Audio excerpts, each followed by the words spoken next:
Hi, I'm Mary Lacoursiere from the Nantucket Historical Association. And when you think about art on Nantucket and craft on Nantucket, the thing that rises to the top is Scrimshaw. It's synonymous with what Nantucket has been about for so long.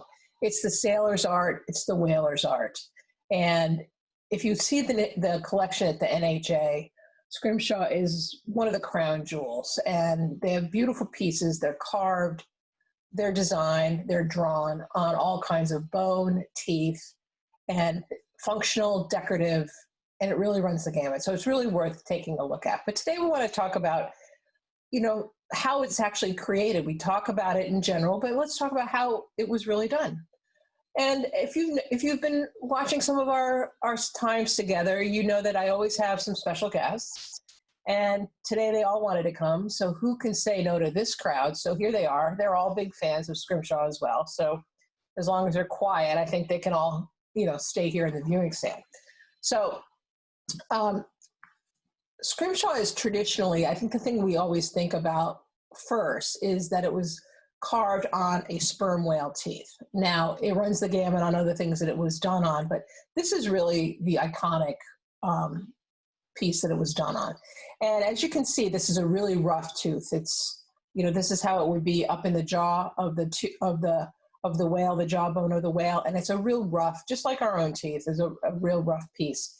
And these teeth these are ivory, and they would be sanded down with shark skin and with rough paper and things like that till they were smooth. And back on the day on the ships, that would take some time. And really what happens is you really want to get these teeth would be completely smooth and a high polish before they were ever drawn on.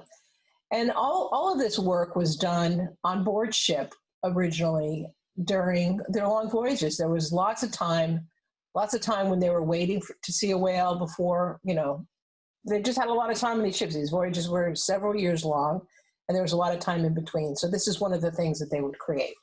So they would prepare the tooth or the bone and get it to a high polish.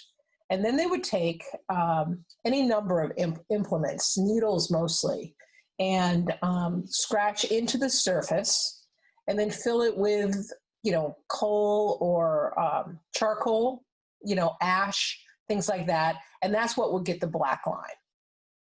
And that's how they were done. And the pieces that they used, the images were of the scenes that they were familiar with. They were whaling scenes, they were ships, and there were also lots of images of, their loved ones and things, they made gifts for going home. But let's talk about actually how you would make them. So today Scrimshaw is still done, and it's still done on ivory, but a lot of times we're using bone, and we're also using corian, other plastics, polymer, so that because it is you can't, ivory is not available anymore unless you've got it from years ago. So there are other things that will simulate the look of ivory.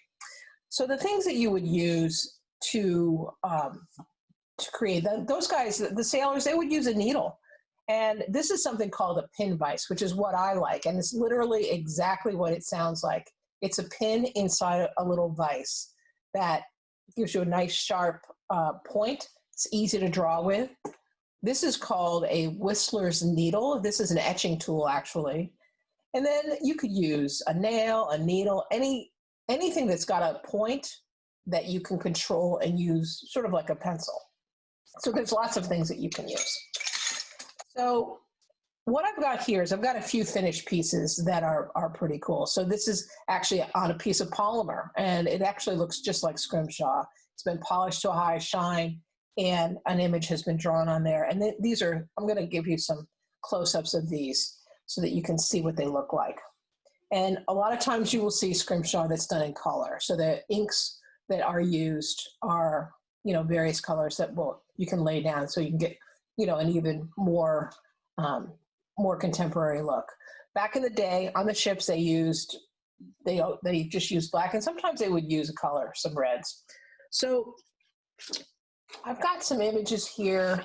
These are some drawings. These are actually drawings from Scrimshaw busks, and I would possibly take some of this and transfer it to a piece of of polymer that I'm going to scrim. Also, a really popular thing to do is your monogram. Okay, who doesn't want their big monogram? So I'm going to show you. I've got these.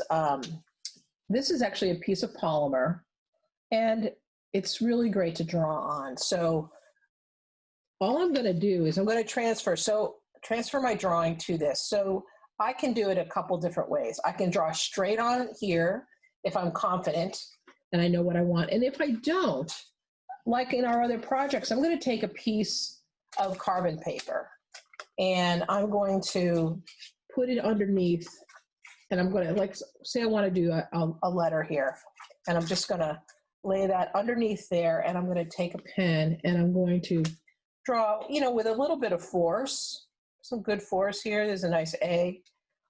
And I'm going to transfer this onto this surface. Okay. And there, so you can see that it transfers really quite nicely. And then it gives me a place to scrim. So I'm going to take, I'm going to actually use my pin vise. If you don't have a pin vise, I've actually used a nail. You can sharpen a finishing nail to a fine point if you don't have one, or you can take a needle, wrap it in something so you can kind of get a hold of it.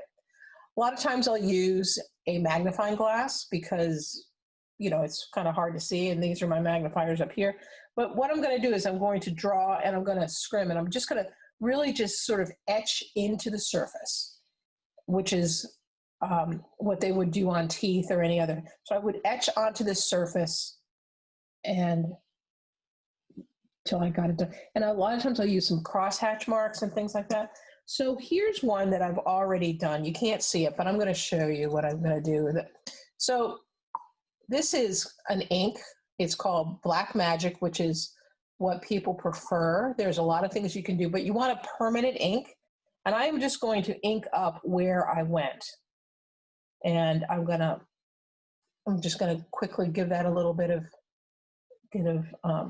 ink on there, and it should dry for a few minutes before I do this, but obviously I'm probably not going to let that happen. But so I'm just going to put some ink down here. Yep, there's my big M there, and I'm going to let that dry for a second, and I'm then going to take a cloth and I'm going to polish it, and it's going to remove the ink, and it's going to leave it in the lines that I've scribed.